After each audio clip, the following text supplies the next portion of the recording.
सम्राट अकबर ने बीरबल से कहा कि भाई हम तुम्हारे पिताजी से मिलना चाहते हैं। बीरबल ने कहा कि अब उन्हें क्यों परेशान कर रहे हैं, मैं काफ़ी हूँ, आप मुझसे ही बताइए क्या बात है। तो अकबर ने कहा कि नहीं, मुझे तुम्हारे पिताजी से ही मिलना है। तो बीरबल ने फिर कहा कि सम्राट, उन्हें बूढ़ा आदमी, उन्हें परेशान ना करें।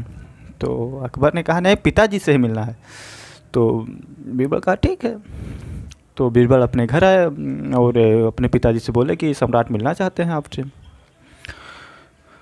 बीरबल के पिताजी सरल स्वभाव के आदमी हैं, वो डर गए कि सम्राट के सामने कैसे क्या बोलूँगा, उनसे क्या बात करूँगा, उनके सवालों का जवाब मैं कैसे दूँगा। तो बीरबल ने कहा कि आपको बोलना ही नहीं है।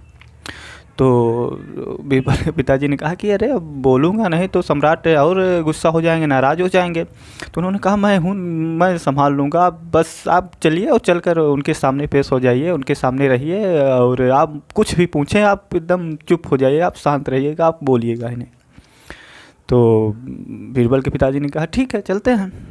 तो बीरबल के पिताजी बीरबल गए सम्राट के सामने। तो सम्राट अकबर ने कहा कि भाई क्या तबीयत वबीयत ठीक है, क्या हाल चाल है। तो वो चुप थे। तो फिर उन्होंने कहा कि क्या हुआ, तबीयत ठीक नहीं है क्या। तो फिर भी वो चुप थे। उन्होंने कहा कि क्या कुछ झगड़ा उगड़ा हो गया क्या किसी से। अब वो तो घर से ही पढ़ कर आए थे कि कुछ बोलना नहीं है। सो वो चुप थे, बोले ही नहीं।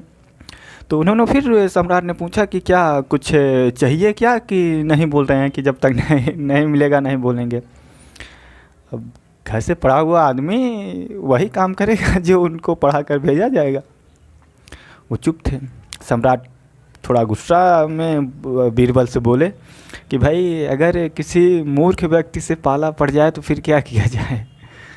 तो बीरबल ने कहा कि वही किया जाए जो हमारे पिताजी इस समय कर रहे हैं।